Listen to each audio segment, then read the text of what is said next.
Man carries a gun, he tends to use it. Dan, you dead? Pity. I had just ordered a drink from that man. Took a job looking for some men to join me. Is it difficult? Impossible. How many you got so far? You and me? Who's she? We work for her. Good Lord. That's right. That man murdered my husband. I want something. I take it. He will take everything we have. So you seek revenge? I seek righteousness, but I'll take revenge. I need more than a few to help us fight. What a bunch of misfits we are. You know how to shoot that thing? I'm good. So am I. Good luck, my friend. Oh, we're good. We got a Mexican. I sense we are bonding. Oh.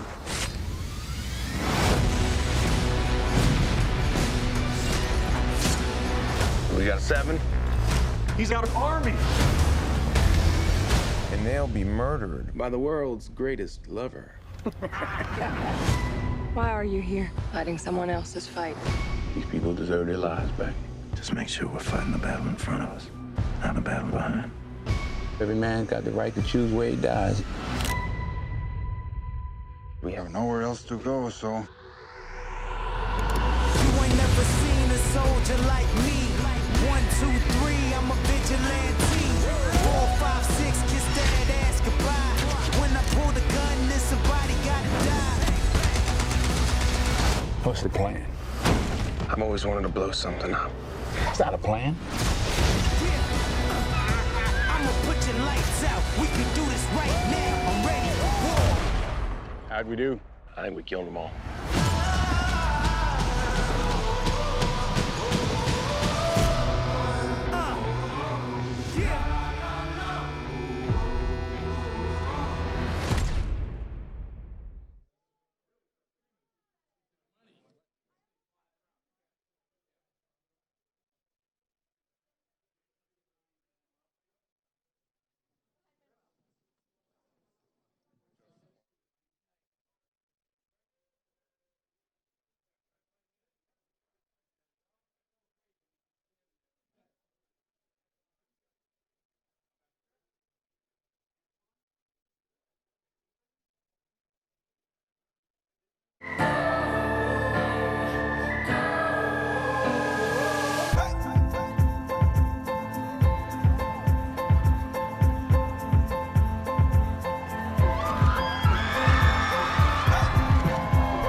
Live here. That was nice. We love movies. We live and breathe movies.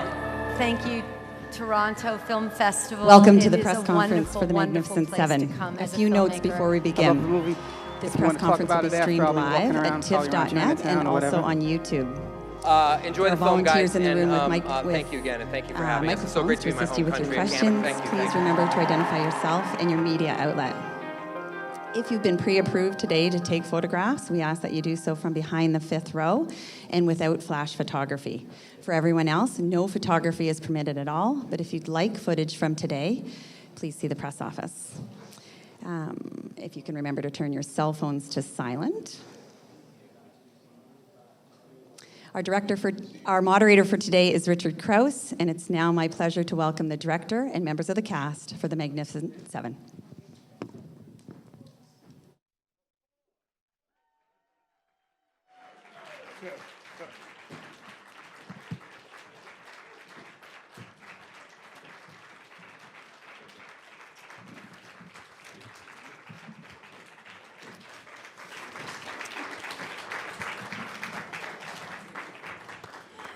Welcome to the assembled press. Nice to see everybody again this year. It's the first press conference of the 41st Annual Toronto International Film Festival.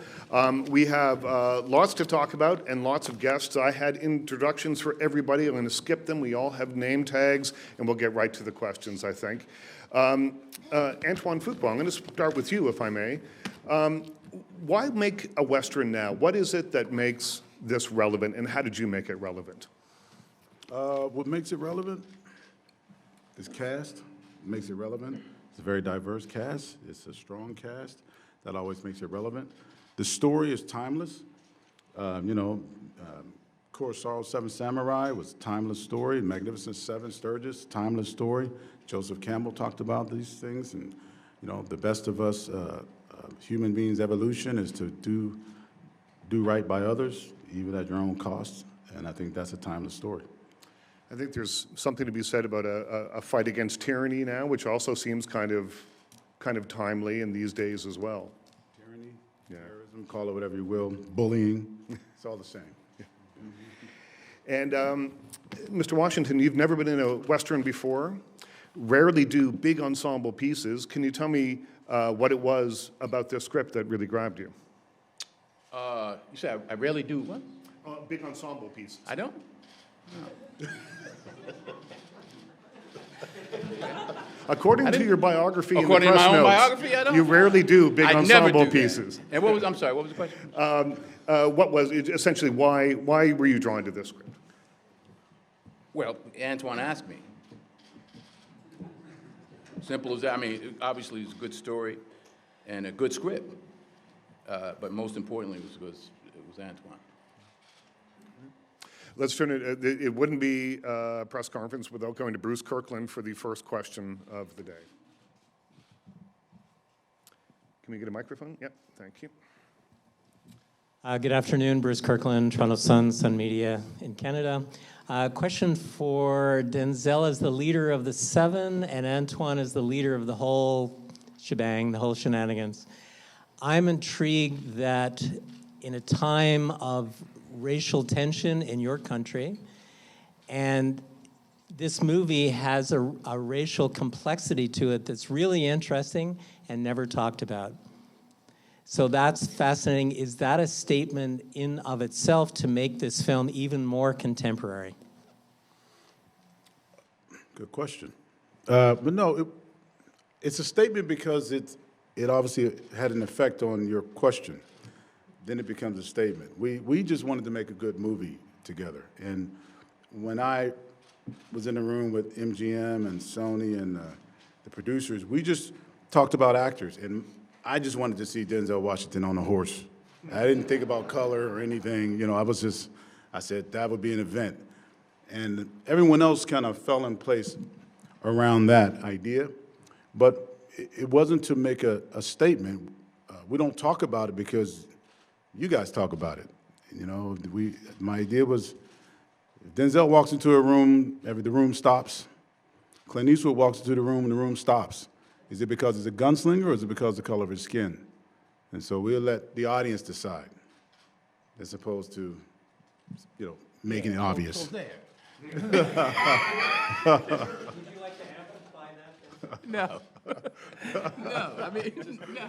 It's as simple as that. It's a movie, and it's for people to enjoy. And, like I always say, what do you want people to get from it? It depends upon what they bring to it.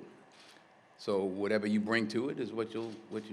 I know one of the things you'll get from it is a good time. So that's the most important thing, I think, really. Yeah. Well, if you don't do that, nobody cares what else you say. Yeah, that's true. That's true. Yeah, go ahead, right here, right in the middle. Yep, right there. Yep, the one looking around. Yeah, there we go. Kerry Roberts, the next take on Super Channel. I'd like to ask Denzel, and maybe the rest of the cast can chime in, just the look of your characters. We see Chisholm have a hat pulled down low. He wears his holster so that the handle of his gun faces out. Maybe, did you have any influences for the look of the character from perhaps the original or from other Westerns? And then if the other cast want to chime in? Never seen the original. Anyone else? Just talk about some of the character work that perhaps your costumes. I'll start off with one of the great things about working with Antoine is that what he really primarily does is ask you to contribute, and ask you to come forward and step forward and bring your character forward for him to photograph, for him to make, for the movie. And so he puts a lot of faith in you, and that in turn, makes it a really rewarding process. And I think all of us were asked to participate in who our characters were. That was my feeling. Yep. Yep, go ahead.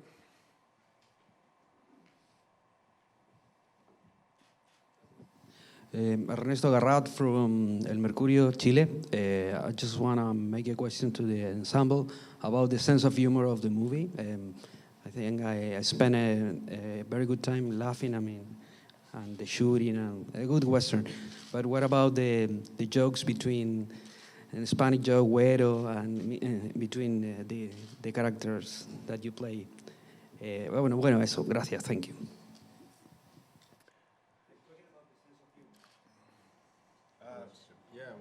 Chris Pratt. Manuel doesn't speak Spanish. I don't even know what güero means. No, I'm just kidding. Yeah, Chris is. It's amazing at that. Yeah, a lot of the. Is this on? Did that work? I think I have to get close. I have a hard time seeing. There was a couple 100,000 people out there. There was, like what Ethan said. Is it too close? Is that too loud? I feel like it's too loud. Can you hear me like there? Oh, okay.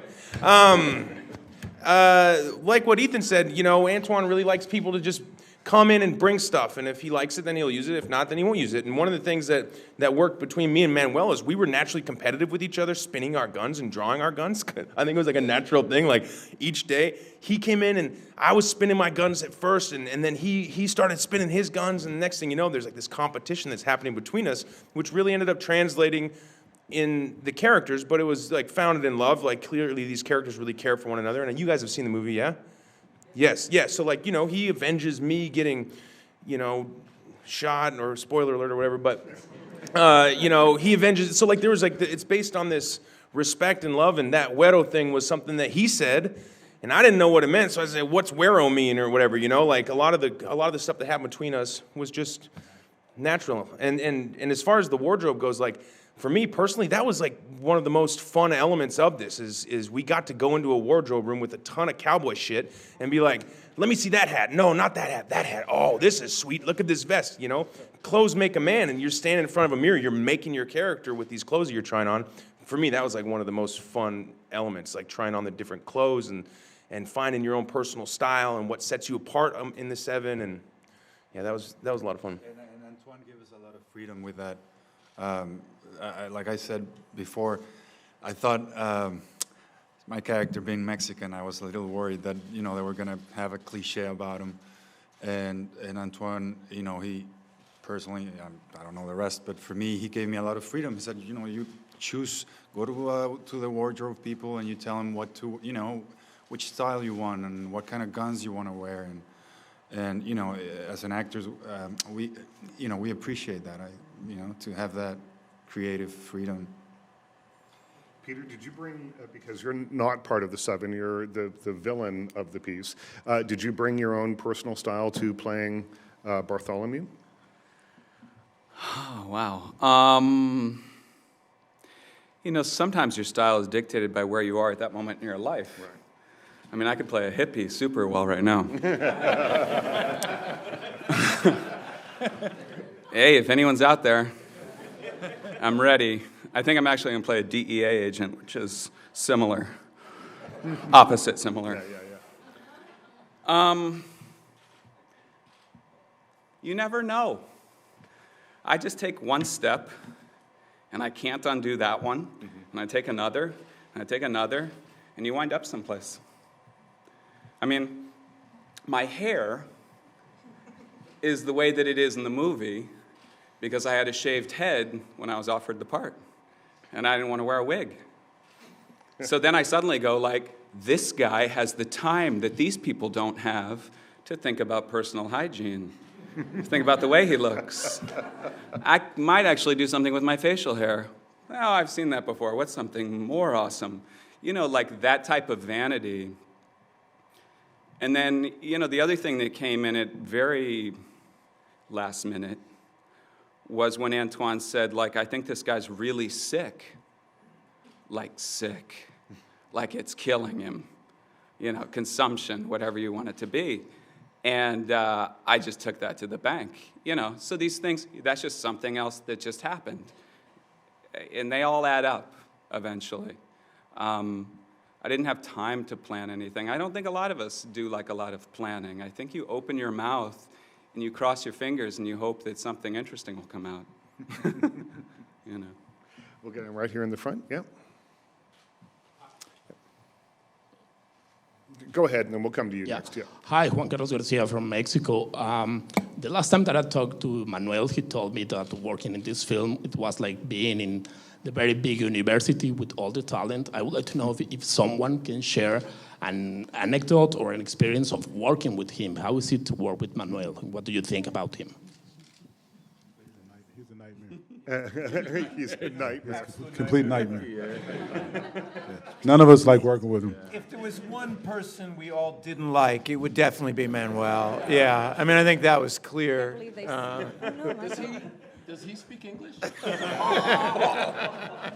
Manuel speak English? I didn't. No, he has no idea what you're saying. That's why he's smiling. I have nothing to say about it. There's a super awesome moment in the I think it's the first, you know, the first fight at Rose Creek when we show up there and we kill everybody, like in the first, you know, like just the beginning of the second act or something like that. And Manuel does something that was so badass, and we were all there all day, like regardless of whether we were working, because we didn't always know if we were going to work or not. So we were all there in costume, dressed up, and so we were seeing a lot of the stuff to go down even when we weren't in it, which is nice as an actor because you get an opportunity to sit behind the monitor and actually just watch and observe people working. And seeing Antoine work, and you know, watching Denzel work, and watching Manuel work. And one of the things he did, man, he goes in and when he was spinning his guns, he got so. When he came out of that bank, he did something with these guns that I know is in the movie, and I'm yet to see the final cut. I'll see it tonight. He does this thing that is so beautiful. I think it's the best gun work I think I've ever seen in a movie that's actually in action in a fight, you know, not just like some guy showing off or some guy doing something, but like using this skill while being a savage killer.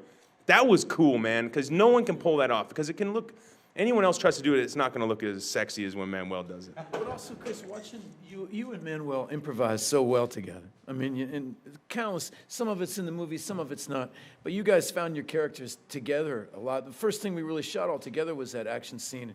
I watched the two of you guys, the way you interplayed off each other, you found what your dynamic was, and your characters both shine through by the way you interrelated with one another. Even though he didn't speak a word of English. And I thought that was so gracious of you, Chris. Really? Yeah. You know, with Manuel, one last thing is that you know, the minute you meet him, I only met him in a work context when we first met, and you know, he's very present and he's very there all the time, and he knows exactly what's going on all the time, and you immediately become a kindred spirit with him as actors, but also just as people, because he's there for you, he's there for himself, he's there for the movie, he's there totally, and that will always stand out in my mind about him. And yes, you should learn English. Martin, can you tell us a little bit about what sort of weapons trainings you may have had to undergo? Because you use a lot of different things in this film. Can you tell me what training you had to do beforehand? Well, I mean, I use a bow and arrow in the film, obviously, and I've been shooting with one of those for a long time, you know. So, but the guns, you know, we went out for gun training with this guy, Thel Reed, trained in L.A. for a couple of weeks, and then went to Baton Rouge and continued training there. And, you know, tomahawks and knives. Is there a tip that you can give us about using, you mentioned tomahawks. I've never held one. I don't know. Is there a tip that you can, if we ever find ourselves in that position, that you can give us? Yeah. Put it down, yeah. Leave it where you found it. We'll go right here in the front, please. From Kino from Poland, and I have a question because you had big shoes to fill with Seven Samurai and the Magnificent Seven. People have seen these movies usually. Was there any moment that you were afraid that maybe something goes wrong and that people criticize you for it, or was it just realizing your childhood dream to play cowboys? How was it for you, for the cast and the director, perhaps? Anytime you're trying to, come behind Kurosawa, he's like Shakespeare, right? So Kurosawa is a master. So, yeah, but fear is the mother of failure. You can't be afraid of what everybody's going to think once you take on that job. I believe he would have loved to see a version today. He was a very forward thinker. I think as long as the DNA stayed the same, as far as his film and Sturgis's film, then I felt like we were in good shape. And most importantly, when these actors decided to say yes and do the film and help me make this movie, it gives you some comfort, because both films are all about character. They had the epic battles at the end, but really it was about these men coming together, right, to do the right thing. So ultimately, that was what was most important. So the fear kind of fades away, and then the focus is just about making this movie. Toronto, Andrea Case, CTV News Toronto. First of all, a round of applause for Haley, because she's been sitting there and hasn't had a chance yet. Yeah. So round of applause for Haley. That's okay. And what was it like for you, Haley, working with this incredible group of actors? I mean, you held your own in this film. Look a little different than you do today, but what was it like for you, picking up the gun, doing the things that you had to do, riding the horses? Oh, okay, I can't tell. I know, it's a lot is here. So Haley, question for you. What was it like for you working with all these folks? Well, it was a dream come true. This is such a dynamic group. I love all of these guys. They're so much fun. I don't think I've stopped smiling since I was cast. And yeah, each of them just brought so much to their characters, and it was great. I got to get my hands dirty, and not something that a woman got to do in any of these old Westerns. Usually they're in the kitchen, or they're not really out there in the forefront shooting guns and riding horses with dresses on and getting into all the action. So that was a really exciting aspect, to be able to sort of be a part of the boys' club and on and off set. So they were really great and welcomed me and helped me a lot. In the beginning, I had a really hard time riding my horse because I had to have a sexy horse, which the sexy horse, it's basically like a sexy horse is more wild, kind of like probably a woman sometimes. And so I had to relearn how to ride a sexy horse, because the horse that I originally learned on was a trained movie horse. So Vincent was great and Ethan was great, and they took me under their wing. And actually, Manuel's a very suave rider. So he taught me some tricks. And, oh God. Would you like us to leave? Okay, look, listen, jokes are bound to happen. I am the only woman in the movie.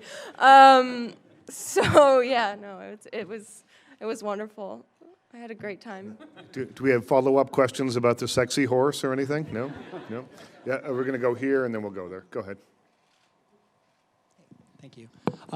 Frank Plata, CNN. This is a question for Chris. You've played many outlaws in your career. You played a galactic one in Star-Lord. You played Burt Macklin, FBI, which was a rogue agent on Parks and Rec. And this is another outlaw that you've played. What is it about playing outlaws that is really interesting to you and really draws you to these roles? Oh, well, I think it's just a coincidence that they're, I mean, I don't know that you'd call Burt Macklin an outlaw, you know. Even, he is, it's true. And even the character Peter Quill claims to be an outlaw. This is actually the first time I've really played an outlaw. I think this is the character who's there's an innocence to both the Andy Dwyer characters of Burt Macklin and also Peter Quill. I think he's kind of like stunted as a child. But I feel like this is a character, and what drew me to it was this is a person who suffers the regret of having sinned in his life in a major way. You know, I think he carries around some pretty heavy stuff inside of his heart that's convinced him that he's less than savory. He doesn't think that he's a good guy. And when you think you're a bad guy, you let yourself do bad things. And then when you come to terms with the idea that you may be good inside of your heart, I think you have to face the bad things that you've done. And that's like all deeper stuff than to play as an actor than the Peter Quill or like the Burt Macklin or anything like that. It was definitely different. So I guess it's coincidence that they all claim to be some kind of outlaw, but this was the first. They were all outlaws, but this was a tonally probably a little more real in terms of what an outlaw carries around with them inside of their souls. You know. Go ahead. Yeah. Helen Barlow from Australia. Denzel, you got on the horse. Was it scared? I mean, yes. Terrified. I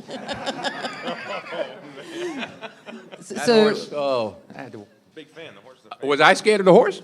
No, was it scared of you? Was it scared of me? Eventually. By the end of it, he was. But tell us how you learned the horse, and did you really not know how to ride a horse? And Ethan, could you talk? You're a bit of a city boy. Have you had experience with horses and cowboys and Indians? And Hayley, who of all these guys, who had the most testosterone on set? That's a lot of questions.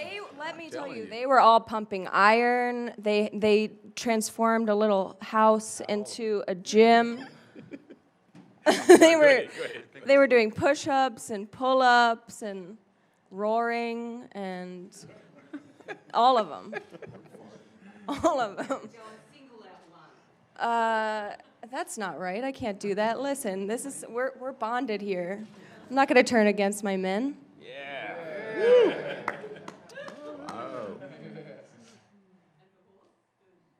The horse was very naughty. Joe was he was testosterone filled. Full of testosterone.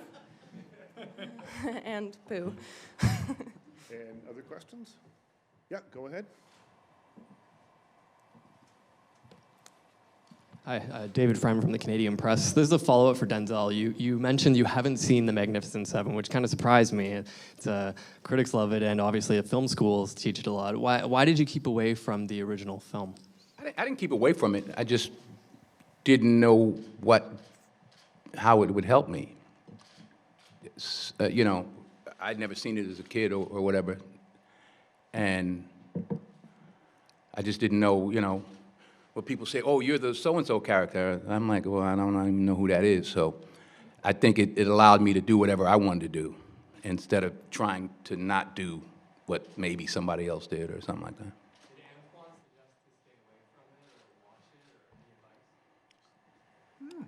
We talked about the Seven Samurai.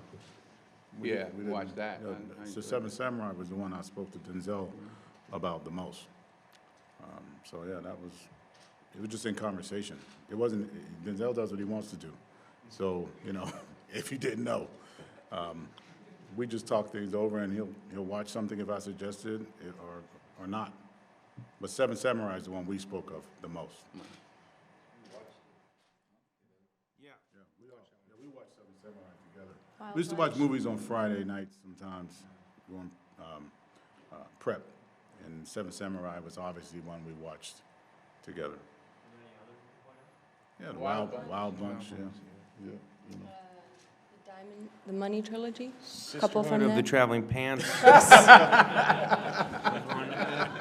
That one. Frozen. Toy Story. Toy Story. Wayne's World 2. There's a cowboy in You there. ask where the humor comes from, it just happens. It just starts spewing out. No, part 2 is more poignant. Did any of you watch the more recent version? When you were a kid, yeah. No, of this Magnificent Seven. McQueen fan. So Yeah. I used to watch Westerns on Sunday mornings. It'd be like Tarzan and then Godzilla and then a Western. And yeah, I don't remember any of them specifically. Right, right. And were there any echoes from that movie for you? No, I know it's odd to hear that from us, but it's not something that you do when you approach a project. You don't try to be something that already happened. You try to create something new and hope that that happens. Knowing, just from my point of view, knowing that Antoine is directing it and that Denzel's the lead and that all these great talents are in it, it's going to be different. It's best we just stick to whatever happens than try to remake something. Totally, yeah. And it also, like, there's, I don't know how many movies in the world, like, what would you guess? Several 100,000, maybe millions of movies? I don't know. Eventually you just run out of names, you know? It's like, if I have a son named Chad, is he a remake of somebody else who was named Chad? Because they have the same, no, it's just, I don't fucking know, I'm not gonna name him Snarp, you know? I'm not gonna give him some name, I'm not gonna, like, you know, we could have called it the Cowboys or something, but it's like, this has reach. This gets people excited and engaged, but it's probably a lot more Wild Bunch than it is Magnificent Seven. We use the title, we use a story. It's a bunch of guys, 7 of us, we're all fucking magnificent. We got that going for us, but we let that movie be that movie. This is a different movie. Yeah, the actors, that's more for me. You know what I mean? Like the Magnificent Sevens, it's more for directors to study and look at. You know, because to remake it, they have to create their own characters that are quite different from Kurosawa's Samurai or Sturgis's men, you know, Steve McQueen and those guys, because also the world was different. They were more wholesome. You know, they don't even think they got any dirt on them. I don't think any of them sweat, you know. None of them were black either. None of them were black. Yeah, and there's that, and there's no woman. And, you know, there's a lot of differences, but then a lot of the villain was a white guy dressed up as a Mexican. Right, you know, right, yeah, so that's right. That. My Mexican accent It wasn't good, no. But better than Manuel's, though. You know, I think the most important thing was to stay true, and I can't say it enough, to the DNA of Kurosawa's Seven Samurai, which is what Sturgis did. They almost took it word for word. You know, we didn't take it word for word. Because it's a different time, it's a different era. You know, young people that don't know Westerns need to feel like they have their own. You know, it's like they find it and then they decide it's their Magnificent Seven. You know, I watched Magnificent Seven with my grandmother when I was 12. So it has a special place in my heart because I watched it with her. So it means something to everybody. You know, people that aren't here anymore, that you know, with their dad or their mom or their grandmother, whoever it was. So it's important to honor that and not take the story away from what the heart is, which is these 7 men come together to do the right thing, and they don't have to. And that's the ultimate story. After that, the gloves come off because, you know, it has to be edgier. These guys are a little more of the Wild Bunch than Steve McQueen and those guys are. You know, they're a little dirtier, a little meaner. Most of them are outlaws, except for Chisholm, who's a marshal, a warrant officer. So it's quite different. You're Native American, you know, and an Asian man, a Korean man. You know, it's very different than different era. And you can't do the same thing every era. Westerns change all the time, right? If we were sticking to just one way of doing something, then all Westerns would be all white guys looking like John Wayne, you know, and John Ford movies. And then John Ford movies changed as the world changed, and he made The Searchers, and it was darker. And even John Wayne's character was much darker and quite different. And after Vietnam, you had the Wild Bunch. So, you know, Westerns change with the times we're in. So we just made our film based on the world we live in right now and not try to redo that, if that makes any sense. Question for Byung-hun Lee. You start off the film as Billy Rose with a much different relationship to Goodnight Robichaux, played by Ethan Hawke, than the rest of the men do. Some of you know one another peripherally, but you've been traveling together as partners for some time. Tell me a little bit about creating the chemistry with Ethan Hawke and how you two work together. Yeah, in the script, we are best friends, and we travel a lot, and we always do anything together. We got to be closer very naturally on set. So yeah, we smoked opium a lot. Maybe that's why. Yeah. In Canada, we don't talk about that. Anyways, I used to be a huge fan of him actually. So it was yeah. Used to be. Oh, I mean, Can we make that present tense? Yeah. Sorry about my poor English. Yeah, used to be. Anyways, so that's how I can be closer to him easily, and he talks a lot and on set about I mean that was good things about acting, about past projects and some movies I saw already of him, and he sometimes wrote book. So he gave me some his third book. That was the first print, right? When we finished the film, he gave me his third book as a present. That was great, and my wife loves him. So once I invited my wife to on set, and then I've never seen her that happy before.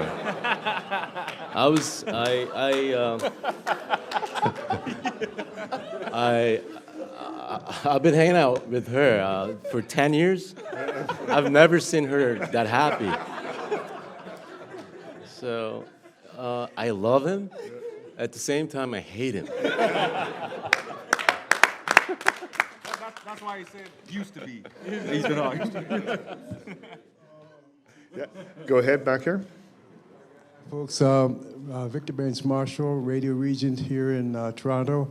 And this question is for Antoine.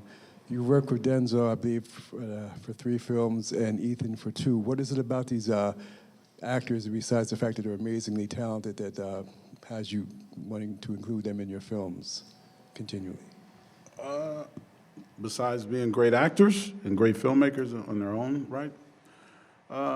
They're friends as well. I mean, all these guys. I mean, I knew Vincent as well. I got to know, obviously, Haley. But whenever you can work with people that are your friends, they got your back. You got to remember, me, Denzel, and Ethan, when we made Training Day, that was a hard movie to make in a really rough area. We had to have each other's back every day. It was a tough movie. And when you go through something like that with these gentlemen, and it was a fight to make that kind of studio system. It wasn't easy. And they had my back the whole time, and I had theirs. And it was a trust. I was talking to Denzel and Ethan today. I learned a great lesson on that movie because literally there was days I would forget to look at the monitor because I would sit on my Apple box in the car and just watch them like I was watching a play. And I would forget to yell cut all the time. And this was film burning, by the way. The studio wasn't happy about that. But I would just get so taken by watching them work. It was a reminder of why you make movies. You fall in love with characters and nothing else matters. I could do all the fancy shots in the world and nothing else matters. So when you get to work with gentlemen like Mr. Washington and Ethan, it's just, man, you fall in love all over again with making movies.